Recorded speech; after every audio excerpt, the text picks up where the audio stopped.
it's been corrupted by forces of socialism, and I need to go there and bring it back to reality. And it's a similar track to what we are doing. We are engaging with governments because your choice is either to engage or not to engage. And if you don't engage, I think the problem can snowball and become worse than if you did engage. There's almost no downside to engaging with the government. I think we've had some people critique us and say, why are you helping governments get Bitcoin? The whole point is you separate money and state, et cetera, et cetera. But if we can get the government to adopt Bitcoin or champion the adoption of Bitcoin, then you win, of course. That is the separation of money and state. Yes, exactly. MJan3 CEO Samson is a Bitcoin bull. Mo thinks that a supply shock that will happen in the next few weeks will cause Bitcoin to reach $1 million per coin in 2024. Even though the cryptocurrency isn't doing well right now, Mo thinks it could reach $1 million in a few days if his Omega candle predictions come true. There could be a price jump of up to $100,000 for the Omega candle, which is higher than the God candle. This is because ETFs want it and the Hing event is coming up.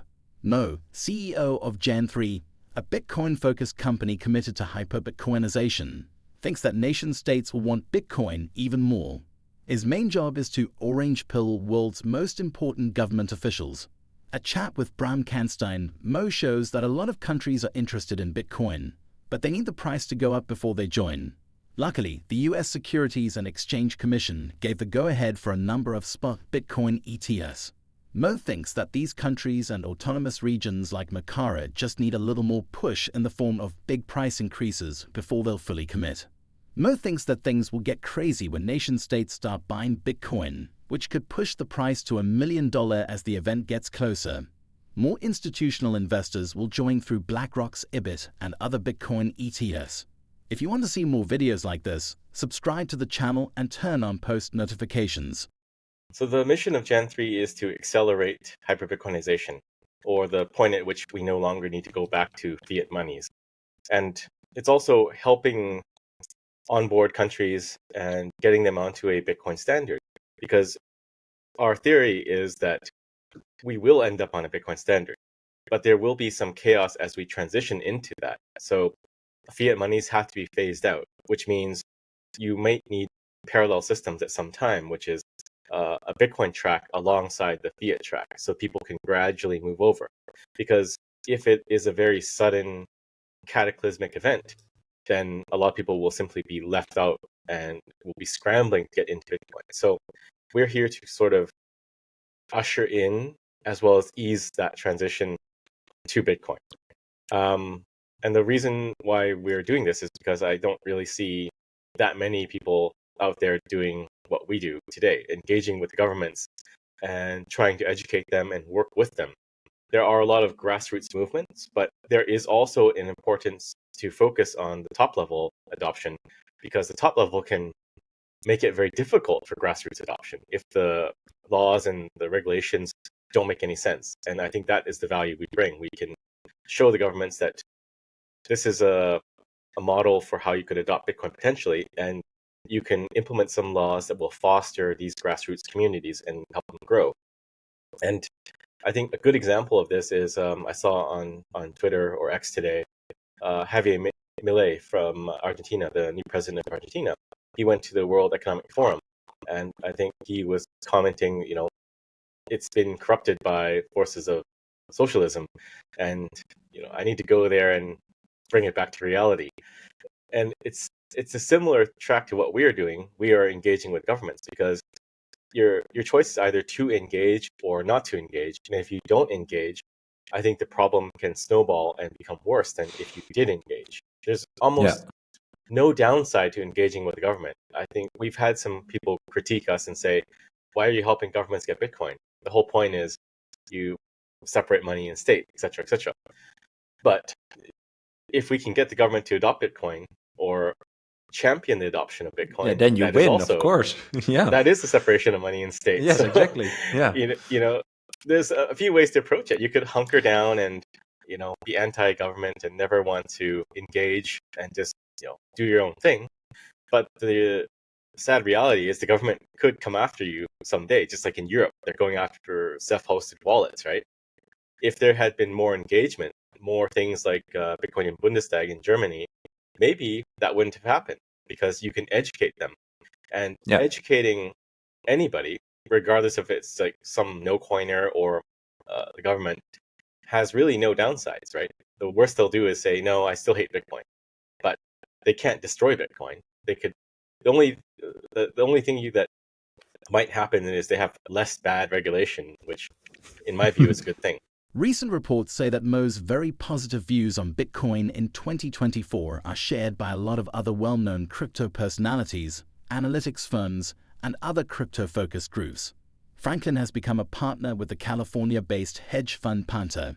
Capital thinks Bitcoin is ready to take advantage of $500 billion worth of opportunities in the decentralized finance sector in 2024. In a note that was just released, Franklin wrote that technological breakthroughs and macro trends are coming together to make Bitcoin a decentralized financial system. May finally be coming out with Bitcoin at its core. Its potential is as high as or higher than that of Ethereum right now, even though it is evolving in a different way. Franklin added that the Ethereum blockchain network has historically been the most popular in the field of DeFi. However, Bitcoin is currently riding a wave of positive market sentiment that makes it a strong candidate to be the network of choice for the next generation of DeFi applications and opportunities. Franklin also said that DeFi applications are worth between $72 billion and $450 billion. These are now up for grabs for Bitcoin. It goes without saying that this will lead to more network development and a rapid rise in the price of the leading cryptocurrency. Here are more clips from Mow's interview. In this one, he talks about macro trends and how they will affect the Bitcoin and crypto bull market in 2024. So Aqua is a Bitcoin wallet and layer 2 wallet. So we have Bitcoin in there as well as Liquid and Lightning, and potentially down the road we'll have something like RGB. So the idea is that it's a one-stop shop where you can do everything. The core principle of Aqua is that it has to offer a lot of utility. So it cannot simply be a wallet for a wallet's sake. We need to allow people to swap into other things like stablecoins, like Tether USDT. We have to have services where they can on and off board into the fiat system, because the fiat system still exists today. So we have to offer the users a lot of utility, but we also want to be pragmatic as Bitcoiners. So a lot of Bitcoin wallets don't integrate Tether, but Tether is issued on Liquid, so you don't need to integrate Tron or Ethereum or something like that. You can just integrate Liquid and then you get Tether. And Tether is the most dominant stablecoin in the market by far. I think they're at 70% dominance now. And if you go to Global South, which is our target market for Aqua, Latin America, less developing countries, they all accept Tether.